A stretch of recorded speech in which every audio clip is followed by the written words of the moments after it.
discussed that when it comes to the implementation of circular economy, 3 different levels of implementation should be considered: micro, meso, and macro implementation levels. The micro level refers to the single company aiming to implement the transition from a linear to a circular economy in its production systems, through the adoption of circular managerial practices. The meso level refers to a network of companies, therefore to the business ecosystem, in which several companies, circular and linear, cooperate to jointly apply circular economy principles at the network level. Finally, the macro level refers to a larger scale, namely city, province, region, and national scale, involving a shift from linear to circular economy not only in companies and manufacturers, but also in all the other sectors in the social and cultural system. Among them, the meso perspective deserves a specific attention, since the transition towards circular economy requires collaborations among supply chain actors. Recent research showed how the transition by companies towards circular economy becomes more powerful if it is embraced by a network of actors who either operate in the same supply chain or even in different supply chains, rather than being conducted by individual companies. Nevertheless, there is a lack of understanding among companies on how the transition towards circular economy can be put in practice practically, especially with reference to how they must redesign their business model and especially inter-organizational collaborations. The main topic of this lecture, digital platforms, may represent an important answer to this question. A digital platform refers to a digital infrastructure that is conceived as a virtual place allowing the connection and virtual interaction among multiple users through integrated interfaces which are managed mainly through applications or websites. Accordingly, a digital platform has the purpose of connecting 2 or more parties within a value chain to each other, such as suppliers, producers, end users, etc., in order to facilitate interaction that can lead to the transaction of information, products, and/or services.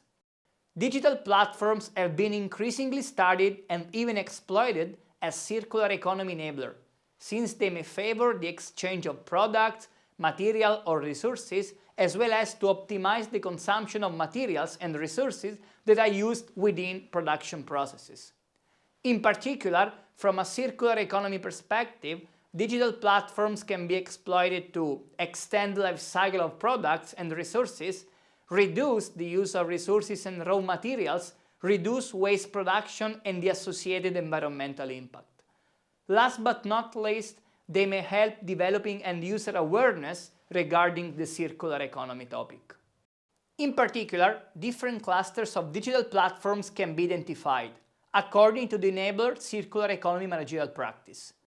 A first one includes platforms enabling the exchange of resources among different players to support the recycle of resources, such as products that have completely exhausted their intrinsic economic value and thus require intervention to be reintroduced into the economic cycle as secondary raw materials.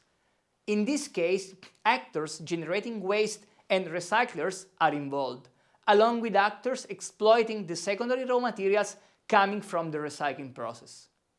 A second one includes platforms enabling the repair, refurbish, remanufacturing or repurpose of resources that still have an intrinsic economic value which can be further exploited either in the supply chain in which the resources were originally addressed to or in different supply chains. Such exploitation requires an intervention on the resources to extend their life cycle while maintaining the original function. A third one includes platforms that support the reuse of resources that are at the height of their life cycle and thus do not require any intervention to be reintroduced into the economic cycle.